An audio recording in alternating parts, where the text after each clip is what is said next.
Good morning. I'm Bob Friedman of Friedman Ranzenhofer Attorneys. Welcome to the September 11th, 2020 edition of the Legal Survival Channel, today's legal news you can use.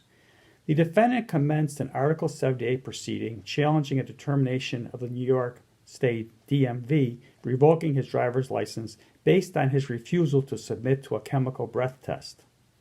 The New York State trooper stopped the defendant's vehicle as he was attempting an illegal U-turn in the center median of the New York State Thruway. The driver smelled of alcohol, his neck and face appeared flushed, and his eyes were red. He admitted that he was coming from a brewery and had consumed, quote, a couple of IPAs, end quote. According to the trooper, the defendant showed impairment on several field sobriety tests.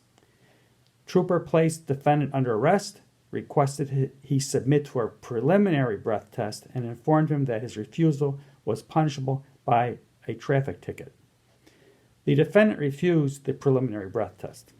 The trooper continued administering field sobriety tests and asked the defendant 4 separate times to submit to a chemical breath test to determine his blood alcohol content. With each request, the trooper read the New York State Police driving or operating while intoxicated warning, advising the defendant that his failure to submit to a chemical test would result in the immediate suspension and subsequent revocation of his license. The defendant refused each time. Pursuant to Vehicle and Traffic Law, Section 1194, 2A, any person operating a motor vehicle in the state of New York is deemed to have given consent for, as is relevant here, a chemical breath test for the purposes of determining blood alcohol content, provided that the arresting officer has reasonable grounds to believe that the person was operating a motor vehicle under the influence of alcohol.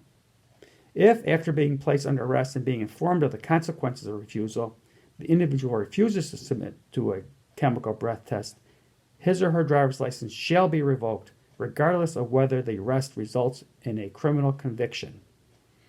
The Supreme Court, Albany County, held that the trooper's failure to prepare a chemical refusal report did not divest the DMV of jurisdiction to conduct the refusal hearing and revoked the defendant's license. The officer's preparation of a verified, simplified information and supporting deposition charging the defendant with operating a motor vehicle under the influence of alcohol provided the arraignment judge with sufficient grounds to issue a notice of temporary suspension and a notice of hearing, triggering refusal proceedings before the DMV.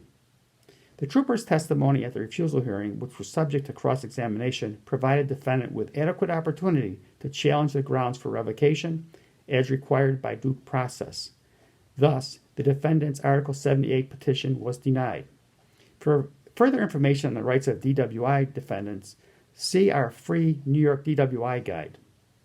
Contact Buffalo DWI attorneys Friedman Ranzenhofer PC at 716-542-5444 if you are arrested for driving while intoxicated.